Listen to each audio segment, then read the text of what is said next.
ڈاکٹروں نے جواب دے دیا مگر قرآن نے جولی بھر دی۔ صرف ایک سورت اور جڑواں بیٹے، رونا چھوڑ دیں، صرف جمعرات جمعہ یہ سورت پڑھیں۔ بسم اللہ الرحمن الرحیم۔ ناظرین، ڈاکٹروں نے جواب دے دیا تھا، میڈیکل سائنس خاموش تھی اور رپورٹیں کہہ رہی تھی کہ اب کوئی راستہ نہیں بچا۔ مگر یاد رکھیں کہ جہاں انسان کی حد ختم ہوتی ہے وہیں سے اللہ کی قدرت شروع ہوتی ہے، کیونکہ وہ رب جو بنجر زمین سے ہریالی نکال سکتے وہ بانجھ کھو کو بھی اولاد کے نور سے بھر سکتے۔ اب رونا چھوڑ دیں اور ان تانوں کو پسے پش ڈال دیں جنہوں نے آپ کا جینا دوبھر کر رکھا ہے، کیونکہ قرآن کی ایک ایسی صورت کا معجزہ سامنے ہے جس نے مایوس والدین کی جولیوں کو جڑواں بیٹوں سے بھر دیا ہے۔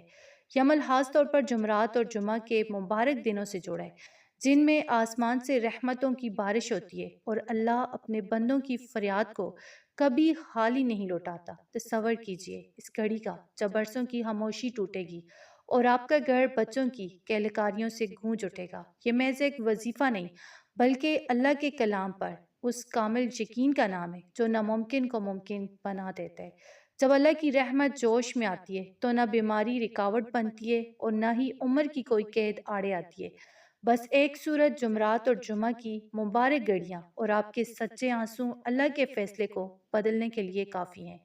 جس نے بھی اس قرآنی راز کو اپنایا، اللہ نے اسے کبھی رسوا نہیں کیا اور اسے وہ خوشی عطا کی جس کا اس نے صرف خواب دیکھا تھا۔ اگر آپ یہ چاہتے ہیں کہ آپ کی زندگی کا اندھیرا ختم ہو اور آپ کو صاحب اولاد ہونے کا سکھ ملے تو اس عمل کو پورے یقین کے ساتھ تھام لیں، کیونکہ اب آپ کی جولی پڑھنے کا وقت قریب آ چکا ہے۔ تو ناظرین، اب میں آپ کو اس قرآنی معجزے کی طرف لے کر چلتی ہوں جس کا انتظار آپ شدت سے کریں۔ یاد رکھیں یہ قرآن پاک کی وہ عظیم صورت ہے جس کے ایک ایک لفظ میں شفا ہے اور جس کی تلاوت سے اللہ تعالیٰ نے ناممکن کو ممکن بنا کر دکھایا ہے۔ یہ وہ مبارک کلام ہے کہ اگر کوئی بے اولاد جوڑا اسے صدقے دل سے پڑھے تو اللہ تعالیٰ پہلی اولاد بیٹے کی صورت میں عطا فرماتے ہیں۔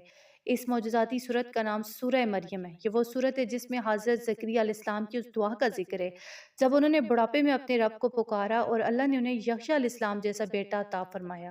اس کو پڑھنے کا خاص طریقہ یہ ہے کہ جمعرات اور جمعہ کے مبارک دنوں میں جب رحمتوں کے دروازے کھلے ہوتے ہیں، آپ نے عصر کی نماز کے بعد جائے نماز پر بیٹھ کر اول ہر 11 مرتبہ درود ابراہیمی پڑھنا ہے اور پھر پوری توجہ اور خشوع و خضوع کے ساتھ سورہ مریم کی تلاوت کرنی ہے۔ لیکن بات یہاں ختم نہیں ہوتی۔ اس سورت کی تلاوت کے فوراً بعد آپ نے ایک خاص تسبیح کا ورد کرنا ہے جو بیٹے کی نعمت کے لیے تیرے بہدف مانے جاتی ہے۔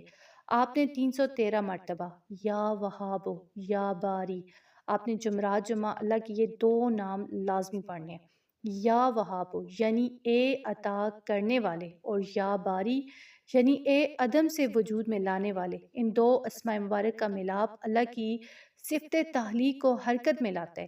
وظیفہ مکمل کرنے کے بعد میاں بیوی دونوں ایک ایک کھجور پر دم کر کے سکھائیں، یعنی اس عمل کے دوران اگر آپ کے پاس کھجور ہو تو یہ اور بھی زیادہ بہتر ہے، اگر نہیں ہے تو آپ پانی پر دم کر کے بھی عمل کر سکتے ہیں۔ پھر سجدے میں جا کر رو کر اللہ سے جڑواں بیٹوں کا سوال کریں۔ یہ عمل صرف 2 دن یعنی جمعرات اور جمعہ کو پورے یقین سے کریں۔ بزرگ فرماتے ہیں کہ اس عمل کی برکت سے اللہ پاک کھو کے تمام عیب دور فرما دیتے اور گھر کو اولاد نرینہ کے نور سے بھر دیتے۔ بس شرط یہ کہ آپ کا یقین جو ہے وہ اللہ پر مضبوط ہونا چاہیے اور آپ مایوسی کو اپنے قریب نہ آنے دیں۔ اللہ تعالیٰ آپ سب کی جولیوں کو خوشیوں سے بھر دے اور آپ کو نیک و صالح اولاد عطا فرمائے، آمین ثم آمین۔ تو اگر آپ کو یہ ویڈیو پسند آئی ہو تو اسے لائک کریں اور شیئر کریں تاکہ یہ پیغام ہر ضرورت مند تک بآسانی پہنچ سکے۔ مزید ایسی ویڈیوز کے لیے ہمارے چینل کو سبسکرائب کرنا نہ بھولیں۔ اللہ حافظ۔